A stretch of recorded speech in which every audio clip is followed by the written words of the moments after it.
السلام عليكم ورحمة الله تعالى وبركاته. الحمد لله رب العالمين. صلى الله على سيدنا محمد صلى الله عليه وسلم وعلى آله وصحبه أجمعين. ما بعد. மிஃப்தாஹுல் அரபியா கிதாபினுடைய அல் ஜுஸு சானி இரண்டாம் பாகத்தின் 101ஆம் நாள் பாடமான இன்றைய பாடத்தில் நாம் அமர்ந்திருக்கிறோம். அல்ஹம்துலில்லாஹ். இந்த பாடங்கள் தொடர்ந்து நடைபெற அல்லாஹ் தௌஃபீக் செய்வானாக. ஆமீன். நம்முடைய ஜாமியா ரகீப் எஜுகேஷனல் ட்ரஸ்டின் மூலமாக இது போன்ற பல்வேறு விதமான தீன் சம்பந்தமான துனியா சம்பந்தமான சேவைகளை நாம் ஆற்றி வருகிறோம். இந்த சேவைகள் எவ்வித தொய்வும் இன்றி சிறப்பான முறையில் தொடர்ந்து நடைபெறுவதற்காக வேண்டி அனைவரும் துஆ செய்யுங்கள். இன்னும் ஆதரவை தாருங்கள். நன்மையில் ஒன்று சேருவோம், முந்திக் கொள்வோம். நாம் ஆற்றுகிற இந்த சேவைக்கு பொருளாதார பங்களிப்பை செலுத்த நாடுபவர்கள் இங்கே நம்முடைய அக்கௌண்ட் டீட்டெயில்ஸ் வழங்கப்பட்டுள்ளது. அதே போன்று QR கோடும் இங்கே வழங்கப்பட்டுள்ளது. இதன் மூலம் தங்களுடைய பொருளாதார பங்களிப்புகளை செலுத்திக் கொள்ளலாம். அல்லாஹ் ரபுல் ஆலமீன் தௌஃபீக் செய்வானாக. ஆமீன் ஆமீன் யா ரப்பல் ஆலமீன். மிஃப்தாஹுல் அரபியா கிதாப் இமாம் நூர் ஆலிம் ஹலீல் அமீன் அவர்களினுடைய மிஃப்தாஹுல் அரபியா கிதாபினுடைய இரண்டாம் பாகத்தினுடைய 101ஆம் நாள் பாடமான இன்றைய பாடத்தில் நாம் பார்க்க இருப்பது இந்த கிதாபினுடைய பாடங்களின் வரிசையிலே 33வது பாடத்தினுடைய பழமொழிகள் இரண்டாம் பகுதியை நம்ம பார்க்க இருக்கிறோம். அப்போ ஒரு சில பாடமாக நாம் பார்த்து வருவதே என்னது, பழமொழிகளை வைத்து அரபியர்களால் சொல்லப்பட்ட அரபு மொழியை சார்ந்த பழமொழிகளை வைத்து அதற்கு பொருள் விளக்கம், அதை தொடர்ந்து தர்கீப் யாராபை நாம பார்த்து கொண்டு வருகிறோம். வருவதன் நோக்கம் என்ன அப்படின்னு சொன்னா, நம்முடைய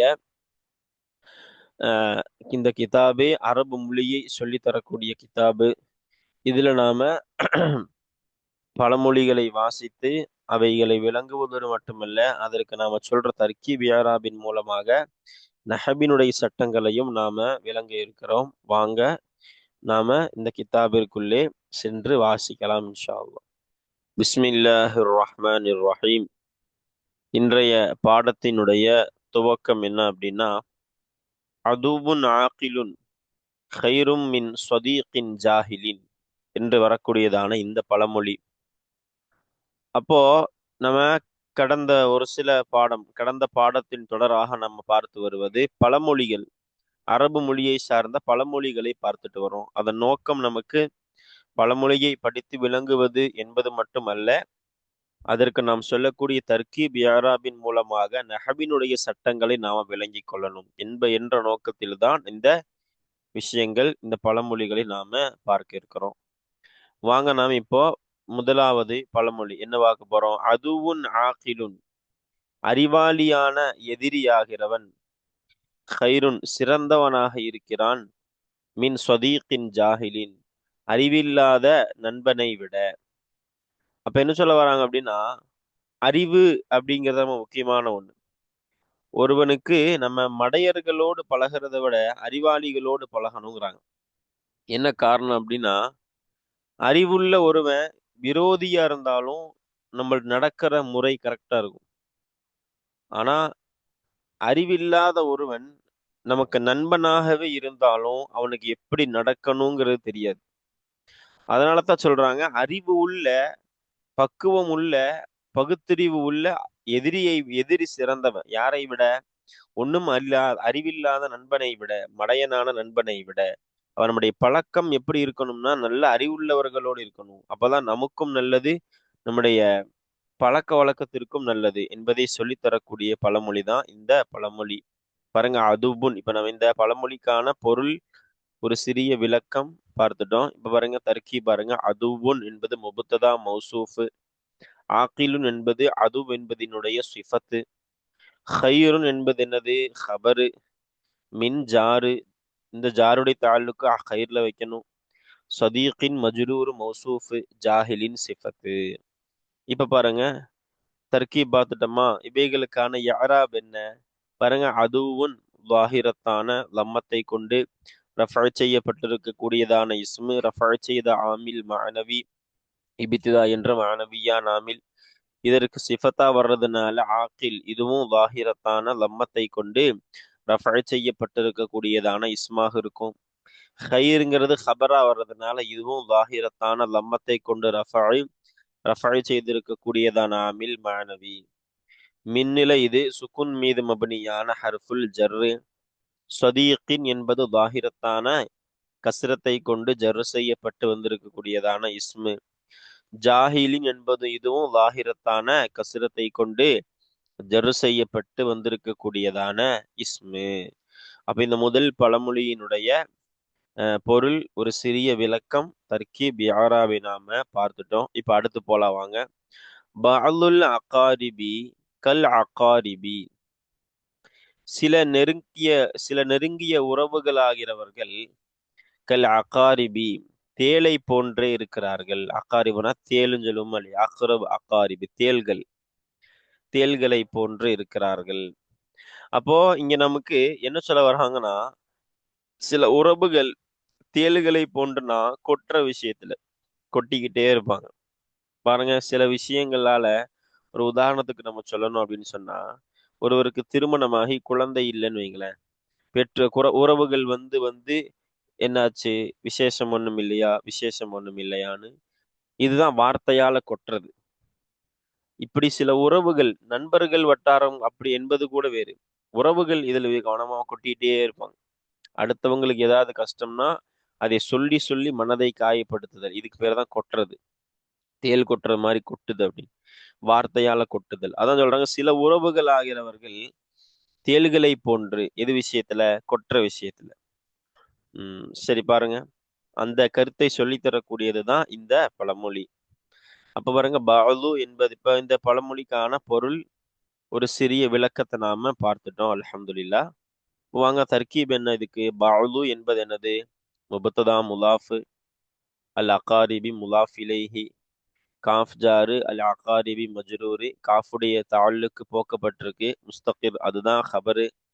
அப்ப பாலு என்பது என்னது? வாஹிரத்தான லம்மத்தை கொண்டு ரஃபா செய்திருக்கக்கூடியதான ஆமில் மாணவி, இப்திதா என்ற ஆமில் மாணவி. அதே போன்று அல் அகாரிபி என்பது லாஹிரத்தான கஸ்ரத்தை கொண்டு ஜர்ரு செய்யப்பட்டு வந்திருக்கக்கூடியதான இஸ்மு. பாருங்க, அடுத்து காஃப் என்பது ஃபதஹின் மீது மபுனியான ஹர்ஃபுல் ஜர்ரு. அல் அகாரிபி லாஹிரத்தான கஸ்ரத்தை கொண்டு ஜர்ரு செய்யப்பட்டு வந்திருக்கக்கூடியதான இஸ்மு. அல்ஹம்துலில்லா. இந்த இரண்டாவது பழமொழியினுடைய பொருள், அதே போன்று ஒரு சிறிய விளக்கம், தர்கீப் யாராபை நாம பார்த்துட்டோம். அல்ஹம்துலில்லா. இப்ப பாருங்க, மூன்றாவது பழமொழி என்னது? ஜுர்ஹுல் கலாமி அஷத்து மின் ஜுருஹி சிஹாமி. அற்புதமான பழமொழி. அதாவது ஜுர்ஹுல் கலாமி, பேச்சினுடைய காயமாகிறது அப்படின்னா, பேச்சின் மூலமாக ஏற்படக்கூடிய காயமாகிறது. அஷத்து மிக கடுமையாக இருக்கின்றது. மின் ஜுருஹி சிஹாமி அம்பினுடைய காயத்தை விடனா, அம்பின் மூலமா ஏற்படக்கூடிய காயத்தை விட மிக கடுமையாக இருக்கின்றது. அதாவது ஒரு ஆளை அம்பு வச்சு நாம கிழிக்கிறோம்னு வைங்களேன் உடம்ப, அந்த காயத்தை விட அவரை சொல்லால நாம படுத்துகிற காயம் ரொம்ப கடினமானது அப்ப என்பதாக சொல்லித்தரக்கூடிய பழமொழி தான் இது. தீயினால் சுட்ட புண் உள்ளாரும் ஆறாதே, நாவினால் சுட்ட வடு அப்படின்னு திருக்குறள் வர்ற மாதிரி, நம்ம வார்த்தையால சொல்லுகிற அந்த வார்த்தையின் மூலம் ஏற்படுகிற காயம் இருக்கிறதே, அது நீங்கவே நீங்காது. எது கூட நீங்கிரும்? தீயில சுட்டது கூட நீங்கிரும். இங்க அம்புங்கிறாங்க, எல்லாம் எல்லாம் ஒண்ணுதான்.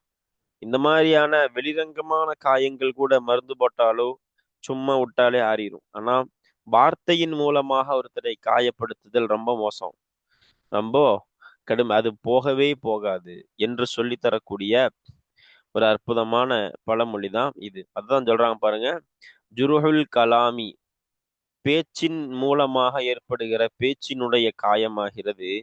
அஷத்து மிக கடுமையாக இருக்கிறது. மின் ஜுருஹி சிஹாமி அம்பின் மூலம் ஏற்படக்கூடிய அம்பினுடைய காயத்தை விட மிக கடுமையானதாக இருக்கின்றது. இப்போ ஜுருஹு என்பது என்னது? முபுத்ததா. அடுதான ஜுருஹு என்பது முபுத்ததா, முலாஃபு. அல் கலாமி என்பது என்னது? முலாஃபு இலைஹி. அஷத்து என்பது ஹபரு. மின் ஜாரு ஜுருஹி மஜ்ரூர் முலாஃபு அஸ்ஸிஹாமி முலாஃபு இலைஹி. அப்போ ஜுருஹு என்பது லாஹிரத்தான லம்மத்தை கொண்டு ரஃப செய்யப்பட்டிருக்கக்கூடியதான இஸ்மு, ரஃப செய்திருக்கக்கூடியதான ஆமில் இப்திதா என்ற மானவியான ஆமிலு. அல் கலாமி என்பது எனது லாஹிரத்தான கஸ்ரத்தை கொண்டு ஜர்ரு. அஷத்து என்பது லாஹிரத்தான லம்மத்தை கொண்டு ரஃப செய்யப்பட்டிருக்கக்கூடியதான இஸ்மு. அதே போன்று மின் அஷத்துக்கு ரஃப செய்த ஆமில் இப்திதா என்ற மானவியான ஆமில்னு சொல்லப்படுது. இல்ல ஜுருஹுங்கிற முப்ததா தான் அதற்கு ஆமில் என்றும் சொல்லப்படுகிறது. பாருங்க, மின் அஜாரு சுகுன் மீது மபுனியான ஹர்ஃபு, ஜுருஹி லாஹிரத்தான கஸ்ரத்தை கொண்டு ஜரு செய்யப்பட்டிருக்கக்கூடியதான இஸ்மு இது. அதே போன்று அஸ்ஸிஹாமி என்பது இதுவும் லாஹிரத்தான கஸ்ரத்தை கொண்டு ஜரு செய்யப்பட்டிருக்கக்கூடியதான இஸ்மு. அப்ப அல்ஹம்துலில்லாஹ், இந்த பழமொழியுடைய பொருள், ஒரு சிறிய விளக்கம், தர்கீப், யாராபை நாம பார்த்துட்டோம். இப்ப அடுத்து வாங்க, அர் ரஃபீகு கபில தொரீகி. ரஃபீக்னா என்ன அப்படின்னா பயணத்தோழன் இருக்கும். அப்ப அர் ரஃபீகு பயணத்தோழனாகிறவன் கபில தொரீகி பாதைக்கு முன்பாக இருக்கிறான், பாதைக்கு முன்பாக இருக்கிறான். சரி பாருங்க, அவ இந்த பழமொழிக்கு விளக்கம் கொடுக்குறாங்க அப்படின்னா, ஒரு பயண தோழன் இருக்கானா இல்லையா, ஒரு ஆளு பயணம் செய்ய நாடுறார் அப்படின்னா அவரு ரூட்டை முதல்ல சரிபடுத்திருக்கு, அதாவது பாதையை சரிபடுத்துறதுக்கு முன்பாக, பாதையினா அந்த பாதை எப்படி போகணும், எங்க வரணும் என்பதை சரிபடுத்துறதுக்கு முன்பாக அந்த பயணத்தினுடைய தோழனை அவர் சரிபடுத்திக்கணும், அதாவது தேர்வு செய்யணுங்கிறாங்க. நல்ல ரூட் எது, எந்த ரூட்ல போனா எவ்வளவு சீக்கிரம் போகலாம் அப்படின்னு யோசிப்போமா இல்லையா, அந்த யோசனைக்கு முன்பாகவே நம்ம கூட யாரு வரணும் அப்படின்னு நம்ம என்ன செய்யணும், தேர்வு செய்யணுங்கிறாங்க. அது பயணத்தினுடைய முக்கியமான ஒன்றுன்னு இந்த பழமொழி சொல்லி தருது. அதான் ரூட்டை சரிபடுத்துறதுக்கு முன்னாடியே பயண தோழனை சரிபடுத்திக்கோ அப்படின்னு சொல்லி தரக்கூடிய பழமொழி இது. அதுதான் அர் ரஃபீகு பயண தோழனாகிறவன் கபில தொரீகி பாதைக்கு முன்பாக இருக்கிறான். சரி பாருங்க, அப்போ அர் ரஃபீகு என்பது என்னது, முபத்ததா, கபில லர்ஃபு முலாஃபு அத்தொரீகி, அத்தொரீக இல்ல அத்தொரீகி என்ன முலாஃப் இலைஹி, இது எது அத்தொரீகி கஸ்ரு வரணும், லாஹிரத்தான கஸ்ரத் இங்க வரணும். அப்ப அத்தொரீகி முலாஃபி இலைஹி, இந்த லர்ஃபு தான் எங்க என்னது ஹபர், ரஃபினுடைய மஹல். சரி பாருங்க, அப்போ இந்த அர் ரஃபீகு என்பது என்னது, லாஹிரத்தான லம்மத்தை கொண்டு ரஃப செய்யப்பட்டிருக்கக்கூடியதான இஸ்மு. கபில என்பது என்னது, இப்ப கபிலங்கிறது இங்க நஸ்பு செய்யப்பட்டிருக்கு லாஹிரத்தான ஃபத்தஹத்தை கொண்டு, அத்தொரீகி லாஹிரத்தான கஸ்ரத்தை கொண்டு ஜர்ரு. ஆனா இந்த கபில தொரீக்கிங்கிற ஜும்லா தான் ரஃபினுடைய மஹல். என்ன அப்படின்னா அர் ரஃபீக்கு உடைய கபரு என்ற அடிப்படையில. அல்ஹம்துலில்லா, இந்த பழமொழியுடைய பொருள், சிறிய விளக்கம், தர்கிப், அராபை நாம பார்த்துட்டோம். இனி வாங்க அடுத்த பழமொழிக்கு நம்ம போவோம். என்னது, லிகுல்லி அமலின் ரிஜாலுன், ஒவ்வொரு செயலுக்கும் இருக்கிறார்கள் ரிஜாலுன், சில நபர்கள் ஆகிறவர்கள். சில மனிதர்கள் ஆகிறவர்கள் ஒவ்வொரு அமலுக்கும் ஒவ்வொரு செயலுக்கும் இருக்கிறாங்க. நம்ம சொல்லுவோம், ஒவ்வொரு காரியத்துக்கும் ஒவ்வொரு ஆளுங்க இருப்பாங்க. அப்போ ஒவ்வொரு செயலுக்கும் ஒவ்வொரு ஆளுகள் இருப்பாங்க அப்படின்னு அரபுகள் சொல்ற பழமொழி. பொதுவாக எங்க சொல்லுவாங்க அப்படின்னா, சில இடங்கள்ல வேலைகள் ஆட்கள் சரியில்லைன்னு பொழுது ஒவ்வொரு வேலைக்கும் ஒரு ஆளுங்க இருப்பாங்க அப்படின்னு சொல்லுவாங்க. அல்லது யார் செய்துமே சில வேலைகள் சரி வராமல் இருக்கும் பொழுது ஒருத்தர் செஞ்சு அது சரி வந்துடும். அப்ப தன்னை பற்றி பெருமையா பேசும் பொழுது சொல்லுவாங்க, ஒவ்வொரு வேலைக்கும் ஒரு சில மக்கள் இருக்கிறாங்கப்பா, அவங்க வந்தாதான் சரி வரும் அப்படின்னு சொல்லுவாங்க. இந்த மாதிரி நேரங்களில் அந்த பழமொழிகள் புழங்கப்படும். அப்ப பாருங்க, அது எப்படி அர்த்தம் கொடுக்கணும் நாம, லிகுல்லி அமலின் ஒவ்வொரு செயலுக்கும் இருக்கிறார்கள் ரிஜாலுன், சில மனிதர்கள் ஆகிறவர்கள். அப்போ லீ ஜாரு, குல்லி என்பது மஜ்ரூர் முலாஃபு அமலின் முலாஃப் இலைஹி. இந்த லீவுடைய போக்கப்பட்ட தாளுக்கு தான் என்னது ஹபரு முகத்தம். ரிஜாலுன் என்பது முபத்ததா முஅக்கர். அப்ப லீ என்பது என்னது, கஸ்ரின் மீது மபனியான ஹர்ஃபுல் ஜர்ரு. குல்லி என்பது லாஹிரத்தான கஸ்ரத்தை கொண்டு ஜரு செய்யப்பட்டிருக்கக்கூடியதான இஸ்மு. அமலின் இதுவும் லாஹிரத்தான கஸ்ரத்தை கொண்டு ஜரு செய்யப்பட்டிருக்கக்கூடியதான இஸ்மு. ரிஜால் என்பதனது இது லாஹிரத்தான லம்மத்தை கொண்டு செய்யப்பட்டிருக்கக்கூடியதான இஸ்மு. சரி பாருங்க. அப்ப இதுதான் இந்த ஜும்லா. இதற்குண்டான இந்த பழமொழிக்குண்டான பொருள், தர்கீப், இஆராபு நம்ம பார்த்துட்டோம். இப்ப அடுத்து பாருங்க, பலா உல் இன்சானி மினல் லிசானி. அடுத்த பழமொழி, மனிதனினுடைய சோதனையாகிறது மின்னல் லிசானி நாவிலிருந்தாக இருக்கின்றது என்று வரக்கூடியதான இந்த பழமொழி. இப்ப பொதுவா மனுஷனுக்கு வரக்கூடிய பல சோதனைகளுக்கு காரணம் அவன் பேசுற வார்த்தைகள், அதாவது நாவு. அந்த நாவு கொஞ்சம் ஒழுங்கா இருந்ததுன்னா அவனுக்கு என்ன வராது, எந்த விதமான சோதனைகளும் பெரும்பாலும் வராது. அதிகமான, ஏன்னா நாளை மறுமை நாள்ல பெருமானார் சொன்னாங்க ஸல்லல்லாஹு அலைஹி வஸல்லம், அதிகமான மக்கள் சொர்க்கம் போறது, அதிகமான மக்கள் நரகம் செல்வது எதை கொண்டுன்னு கேட்கப்பட்ட பொழுது நாவை கொண்டு நாங்க ஸல்லல்லாஹு அலைஹி வஸல்லம். நாவுனால் நிறைய பேர் நரகத்துக்கு போவாங்க. அது பேசுகிற பேச்சுகள் அப்படி இருக்கும் அப்படிங்கிறதுனால. அதனால தான் இந்த பழமொழி சொல்லப்படுது, பலாவுல் இன்சானி மனிதனினுடைய சோதனையாகிறது மினல் லிசானி நாவிலிருந்தாகவே இருக்கின்றது.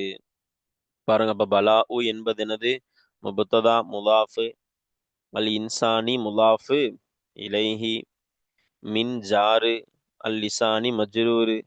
மின்னுடைய போக்கப்பட்ட தாழ்லுக்கு ஒன்று இருக்கும், அதுதான் எனது ஹபரு பலாஉ என்ற முபத்ததாபினுடைய ஹபரு. பலாஉ என்னது, இப்போ லாஹிரத்தான லம்மத்தை கொண்டு செய்யப்பட்டிருக்கக்கூடியதான இஸ்மு. அல் இன்சானி என்பது லாஹிரத்தான கசரத்தை கொண்டு ஜரு செய்யப்பட்டிருக்கக்கூடியதான இஸ்மு. மின் மினன் இருக்கு, சேர்க்கறதுனால மின, இது அசல் மின் என்பது தானே. அப்ப மின் என்பது எனது சுக்குன் மீது மப்னியான ஹர்ஃபுல் ஜர்ரு. அதே போன்று அல் லிசானி என்பது என்னது, வாஹிரத்தான கசரத்தை கொண்டு ஜரு செய்யப்பட்டிருக்கக்கூடியதான இஸ்மு.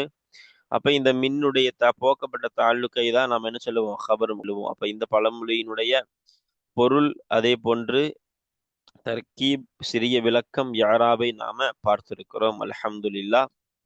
இனி வாங்க நாம அடுத்த பழமொழிக்குள்ள போவோம். அடுத்தது என்னது, அதபுல் மர்இ கைரும் மின் தஹபிஹி என்று வரக்கூடியதான இந்த பழமொழி. அதாவது ஒரு மனிதனுடைய அந்த பழமொழி சொல்ல வரும் கருத்து என்னன்னா, ஒரு மனிதன் இருக்கிற ஒழுக்கவியல் சார்ந்த நல்ல குணங்கள், நல்ல பழக்க வழக்கங்கள், நல்ல செயல்பாடுகள் என்பது அவன்கிட்ட இருக்கிற தங்கத்தை விட சிறந்தது. அதாவது தங்கத்தை கொண்டு முறாது பணங்காசுகள், பொருளாதாரம். ஒருத்தன்ட்ட 50 கோடி 500 கோடி இருக்கு, அவன் சிறந்தவனா? அல்லது ஒருத்தன்ட்ட 5 ரூபா தான் இருக்கு, ஆனா நல்ல பழக்க வழக்கங்கள் வச்சிருக்கிறான், நல்ல குணம். ஆனா அந்த 5 கோடியோட குணம் இல்லை. அப்ப குணமே இல்லாத அந்த பணக்காரனை விட குணம் இருக்கிற இந்த ஏழை சிறந்தவன். ஏன்னா குணம்தான் ஒரு மனிதனினுடைய அஹ் தரத்தை தீர்மானிக்கும். அந்த குணம் ஒழுங்கா இருக்குதா, நல்ல குணத்தோடு இருக்கிறானா, அவ சிறந்தவன். பணங்காசுகள் ரெண்டாவது. அதை தான் சொல்றாங்க அதபுல் மர்இ, ஒரு மனிதனினுடைய ஒழுக்கமாகிறது ஹைருன் சிறந்ததாக இருக்கின்றது மின் தஹபிஹி, இந்த ஹீலமீர் இந்த அந்த மனிதனினுடைய தங்கத்தை விட சிறந்ததாக இருக்கின்றது. அப்போ ஒரு மனிதனினுடைய குண ஒரு மனிதனினுடைய குணங்களாகிறது அவன்கிட்ட உள்ள தங்கம் சார்ந்த பொருளாதாரத்தை விட மிகச் சிறந்தது என்பதாக நமக்கு சொல்லித்தரக்கூடிய பழமொழி இது. பாருங்க, இப்ப அதபு முபத்ததா முலாஃபு, அல் மர்இ என்பது என்னது, முலாஃபு இலைஹி. ஹைரு என்பது அதபுங்கிற முபத்ததாவினுடைய ஹபரு. மின் ஜாரு, தஹபி மஜ்ரூர் முலாஃபு ஹி முலாஃப் இலைஹி. மின்னுடைய தாளுக்கு ஹைர்ல நாம வைக்கணும். இந்த ஹீயுடைய மீர் மர்ஐ நோக்கி மீளுது. அப்ப பாருங்க, அப்ப அதபு என்பதற்குண்டான யாராப் என்ன சொல்லணும் நாம, வாஹிரத்தான லம்மத்தை கொண்டு ரஃபா செய்யப்பட்டிருக்கக்கூடியதான இஸ்மு. அல் மர்இ என்பது லாஹிரத்தான கஸ்ரத்தை கொண்டு ஜரு செய்யப்பட்டிருக்கக்கூடியதான இஸ்மு. அதபோக்கு ரஃபை செய்த ஆமிலது மானவி என முபுத்ததா, அதற்கு ஆமில் இபித்திதா என்ற மானவியான ஆமில் தான் என்னவா இருக்கும், ஆமிலா இருக்கும். சரி பாருங்க, இப்ப அடுத்து அல் மர்இ லாஹிரத்தான கஸ்ரத்தை கொண்டு ஜர்ரு, கயிறுன் இது லாஹிரத்தான லம்மத்தை கொண்டு ரஃபா செய்யப்பட்டு வந்திருக்கக்கூடியதான இஸ்மு. இதற்கு ரஃபா செய்த ஆமில் அதபூக்கு ரஃபா செஞ்ச மானவியான ஆமில் தான் என்றும் சொல்லப்படுது. இல்ல இதுக்கு ரஃபை செஞ்சிருக்கிற ஆமில் அதபுங்கிற முபத்ததா தான் என்றும் சொல்லப்படுகிறது. பாருங்க அடுத்து, மின் என்பது என்னது? சுக்குன் மீது மப்னியான ஹர்ஃபுல் ஜர்ரு. மினன் போட்டிருக்காங்க, அது அச்சுப்பிழை. பொதுவா மின் என்பது மினன் ஆகும் எப்ப அப்படின்னா அலிஃப்லாமோடு சேர்க்கும் பொழுது. இங்க பாத்தீங்களா, இங்க மின் தான் அசலு, ஆனா அலிஃப்லாமோடு சேர்க்கறதுனால மினல் லிசானி வந்துச்சு. இங்க அப்படி கட்டாயம் எல்லாம் இங்க ஒண்ணு இல்லையே. மினது தஹபுன்னு இல்லையே, மின் தஹபிஹி அப்படி வாசிச்சாலே போதும். அப்ப மின் என்பது கரெக்ட். இங்க ஃபத்தஹ வந்து இருப்பது அச்சுப்பிழை. மின் என்ற சுக்கூனு தான் சரியானது. அப்ப மின் என்பது சுக்குன் மீது மப்னியான ஹர்ஃபுல் ஜர்ரு. தஹபி லாஹிரத்தான கசரத்தை கொண்டு ஜர்ரு செய்யப்பட்டிருக்கக்கூடியதான இஸ்மு. இந்த ஹி என்பது இருக்கிறதே, இதுவும் ஜர்ருடைய மஹல்லு தான். ஏன்னா முலாஃப் இலேஹிங்கிறதுனால. ஆனா இங்க லமீர் இது கஸ்ரின் மீது மப்னியான லமீராக இருக்கின்றது. சரி வாங்க, அப்ப இந்த பழமொழியினுடைய பொருள், சிறிய விளக்கம், தர்கீப், இஅராபை நாம பார்த்துட்டோம் அல்ஹம்துலில்லாஹ். இனி வாங்க அடுத்த பழமொழி என்னது? ஆஃபத்துல் இல்மி அன் நிசியானு. ஆஃபத்துனா ஆபத். கல்வியினுடைய ஆபத்தாகிறது மறதி. அந்நிசியானு மறதியாக இருக்கின்றது. ஒரு விஷயத்தை நம்ம படிக்கிறோம் அப்படின்னா அது நம்ம அவசியமான ஒண்ணு. அதனுடைய ஆபத்து என்னது? உதாரணத்துக்கு ஒரு வண்டியை ஓட்ட பழகிட்டோம், வண்டியும் கையில இருக்கு. என்ன ஆபத்து? பிரேக் இல்லாம இருக்கிறது. ஓட்டவும் தெரியும், வண்டியும் இருக்கு, ஆனாலும் என்ன ஆபத்து? பிரேக் இல்லாம இருக்கிறது. அந்த மாதிரி தான் ஒரு ஆளுக்கு நல்லா படிச்சிருக்கிறாரு, எல்லாம் பண்ணியிருக்கிறாரு, ஆனா அவர்கிட்ட இருக்கிற மறதிங்கிற ஒண்ணு அவருக்கு ஆபத்து. அது அப்ப கல்வியினுடைய ஆபத்தாகிறது அந்நிஸ்யான் மறதியாக இருக்கிறது. அப்ப பாருங்க, ஆஃபத்து முபத்ததா முலாஃபு, அல் இல்மி முலாஃபு இலைஹி, அந்நிஸ்யானு ஹபர். அப்ப என்ன? இஅராபு தர்கீபு கொடுத்துட்டோம், விளக்கத்தையும் கொடுத்துட்டோம். பாருங்க இஅராப் என்ன? ஆஃபத்து லாஹிரத்தான லம்மத்தை கொண்டு ரஃபை செய்யப்பட்டு வரக்கூடியதான இஸ்மு. இதற்கு ரஃபை செஞ்சிருக்கக்கூடிய ஆமில் மானவி இப்திதா என்ற ஆமில் லம்மத்தை கொண்டு ரஃபை. அல் இல்மி லாஹிரத்தான கஸ்ரத்தை கொண்டு ஜர்ரு செய்யப்பட்டிருக்கக்கூடியதான இஸ்மு. அந்நிஸ்யானு இது என்னது? இதுவும் லாஹிரத்தான லம்மத்தை கொண்டு ரஃபை செய்யப்பட்டிருக்கக்கூடியதான இஸ்மு. அந்நிஸ்யானுக்கு ரஃபை செஞ்ச ஆமில், ஆஃபத்துக்கு ரஃபை செஞ்ச இப்திதா என்ற ஆமில்னு சொல்லப்படுது. இல்ல ஆஃபத்து தான் இதற்கு ஆமில் என்றும் முபத்ததா தான் ஆமில் என்றும் சொல்லப்படுகிறது. அப்ப இந்த பழமொழியினுடைய பொருள், விளக்கம், தர்கீப், இஅராபை நாம பார்த்துட்டோம் அல்ஹம்துலில்லாஹ். இனி வாங்க அடுத்த பழமொழி என்னது? லிகுல்லி சௌபின் லாபிசுன். லிகுல்லி சௌபின் ஒவ்வொரு ஆடைக்கும் இருக்கிறார்கள், லாபிசுன் அதை அணியக்கூடிய ஒருவன். அதாவது பல அர்த்தங்களை இந்த பழமொழி நமக்கு சொல்லும். ஒவ்வொரு ஆடைக்கும் ஒரு அனுபவம் இருப்பான். மூடிக்கேத்த ஜாடிக்கேத்த மூடின்னு சொல்லுவோமா இல்லையா? ஜாடிக்கேத்த மூடி எப்பவுமே ஏதாவது ஒண்ணு இருக்கும். அப்போ ஒவ்வொரு ஆடைக்குமே அணியக்கூடிய ஒருவன் என்கிற ஒருவன் இருப்பான் அப்படின்னு சொல்லுவாங்க. அந்த அடிப்படையில அல்லாஹ் ரப்புல் ஆலமீன் திருமண உறவை குறித்து கூட ஆடைன்னு தான் குரான்ல சொல்லுவான். திருமண உறவை குறித்து சொல்லும் பொழுது இதை வைத்து நம்முடைய ஊர்கள்ல வளமையா சொல்றது உண்டு. ஒரு பெண்ணுக்கோ ஆணுக்கோ திருமணம் ஆகல அப்படின்னா, லிகுல்லி சௌபின் லாபிசுன் ஒவ்வொரு ஆடைக்கும் அதை அணியக்கூடிய ஒருத்தர் இருப்பான்ப்பா, கவலைப்படாதீங்க அப்படின்னு அவனுக்கு ஆறுதலுக்காக சொல்லுகிற வார்த்தை. இதெல்லாம் பல இடங்கள்ல சொல்லப்படும் இந்த வார்த்தை. இந்த நேரங்கள்லயும் சொல்லப்படும். ஒவ்வொரு ட்ரெஸ்ஸுக்கும் ஒவ்வொரு ஆடைக்கும் ஒரு அணியக்கூடிய ஒருத்தர் இருப்பான், அதனால கவலைப்படாதீங்க அப்படின்னு சொல்றது. அந்த அடிப்படையில தான் லிகுல்லி சௌவின் ஒவ்வொரு ஆடைக்கும் இருக்கிறார்கள், லாபிசுன் அதை அணியக்கூடிய ஒருவன் ஆகிறவன். அப்ப லீ ஜாரு, குல்லி மஜ்ரூரு முலாஃபு சௌபின் முலாஃப் இலைஹி. லீயுடைய போக்கப்பட்ட தாளுக்கு தான் ஹபர் முகத்தம்னு வைக்கணும். பாருங்க அடுத்து, லாபிசுன் முபத்ததா முஅக்கர் முபத்ததா முஅக்கர். அப்ப லீ என்பது கஸ்ரின் மீது மப்னியான ஹர்ஃபுல் ஜர். குல்லி லாஹிரத்தான கஸ்ரத்தை கொண்டு ஜர் செய்யப்பட்ட இஸ்மு. சௌபின் லாஹிரத்தான கஸ்ரத்தை கொண்டு ஜர் செய்யப்பட்ட இஸ்மு. இந்த லீவுடைய தாளுக்கு முஸ்தகில் போக்கப்பட்டிருக்கு, ஹபர் முகத்தம். லாபிசுன் அந்த ஹபர் தான் என்னது? ரஃபைனுடைய மஹல். லாபிசுன் லாஹிரத்தான லம்மத்தை கொண்டு ரஃபை செய்திருக்கக்கூடியது ஆமில் மானவி. ஏன்னா இது முபத்ததா. அப்ப அல்ஹம்துலில்லாஹ் இன்றைய பாடம் இந்த பழமொழியோடு நிறைவு பெறுகிறது. நாம ஒரு சில பழமொழிகளை இன்றைய பாடத்துல வாசிச்சு அவைகளுக்கான பொருள், விளக்கம், தர்கீப், இஅராபை நாம பார்த்திருக்கிறோம். நம்ம பார்த்ததன் நோக்கம் என்னன்னா, பழமொழியை விளங்கி செல்வது மட்டுமல்ல, அதற்கு நாம சொன்ன தர்கீப், இஅராபை கொண்டு நஹ்வினுடைய சட்டங்களை நாம அதிலிருந்து விளங்கிக்கணும் என்கிற நோக்கத்தில் சொல்லப்பட்டது. அதை நாம விளங்க அல்லாஹ் தௌஃபீக் செய்வானாக. ஆமீன். இனி அடுத்து வரக்கூடியதான பாடங்களில் தொடர்ந்து வரக்கூடிய பழமொழிகளை வாசித்து அவைகளுக்கான பொருள், தர்கீப், இஅராபை நாம பார்ப்போம் இன்ஷா அல்லாஹு தஆலா. அஸ்ஸலாமு அலைக்கும் வரஹ்மத்துல்லாஹி தஆலா வபரகாத்துஹு.